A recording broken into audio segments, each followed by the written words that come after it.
Yo, in One Piece episode 1156, we have this moment where Yasopp just punishes like Bartolomeo's crew by shooting his ship and splitting it into pieces. I'm not gonna talk about the moment itself, but the sound effects, because we got new sound effects for One Piece, and it sounds so good. Like the gun shooting, and then like straight up how it flies. The way it sounded was so satisfying. Like I was never like a hater of the old One Piece sound effects, which is just DVC stuff.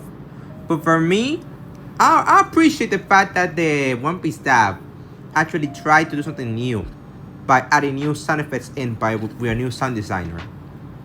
And that for me works pretty well. So, yo, that moment sounded so satisfying and it was awesome.